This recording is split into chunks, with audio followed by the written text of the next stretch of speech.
Welcome to My Daily Thread. It's a great little place to get a snippet of wisdom from the yoga and the meditation masters to start or to end your day. I'm Jeff Lichty. Welcome back, my daily threaders.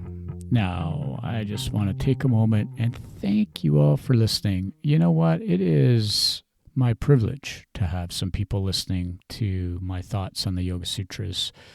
And I just want to take that moment and let you know I'm very grateful for your kind attention. Today, I want to, as it's the end of the week, and we've been through a pretty heavy section here on the yamas and the niyamas, and I am actually going to take a week off next week. I'm going back to see my folks. It's a long overdue trip. And when I'm talking about yamas and niyamas and how it relates to relationships, I also realized I need to go and spend some time with family. So next week, we're going to skip 1 week, and we will be right back at it the following week, weekdays with My Daily Thread. That said, we are going to enter into the next 10 sutras, basically chapter 235 to 45. And this is a section where Patanjali does this very famous Patanjalian style, give us some concept and then define it. Well, he has given us the yamas and the niyamas.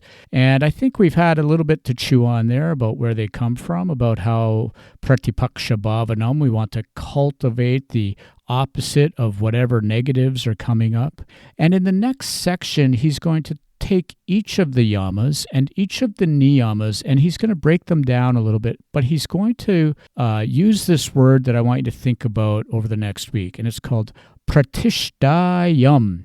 And pratishtayam means upon establishment of that.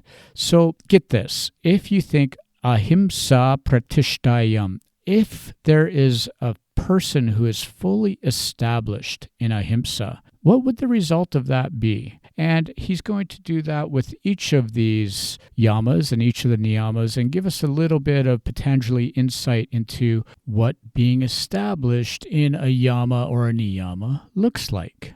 But for the rest of today, I just want to back up for a second. Let's just review our journey to this point.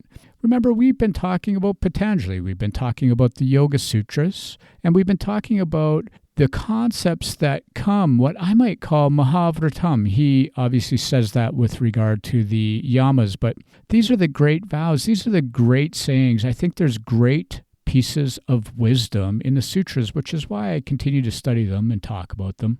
You see, everything that we're doing in the yoga is about practice. It's not about performance. And this is where I think we've lost track of things in our society. We've made much of our life about performance. We are doing performance for social media. We're doing performance for our friends. We spend a lot of our time creating an outward appearance.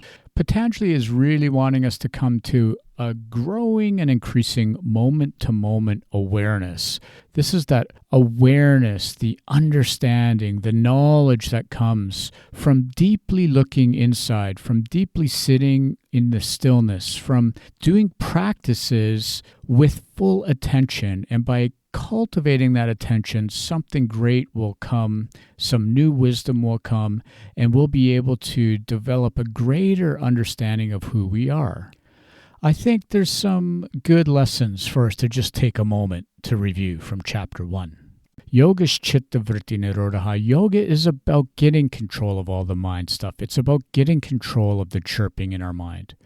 And we do that by practice, abhyasa, and non-attachment, vairagyam. And we try our best to practice and be non-attached. The teaching of Wayne Dyer, I think, is incredibly important here, where he says, cultivate a mind that is open to everything and attached to nothing. So this week as I leave you, would you just consider, what is it that you're practicing consistently, regularly over time? And are you working towards your goal of your yoga and the union with yourself in the deepest, most fulfilling way? Of any asset we have, time is probably the most important. Thank you for your generous, kind attention and for giving me this time. I wish you all the best this following week, and we'll return back to pratishtayam, getting established in these principles. Om, peace out.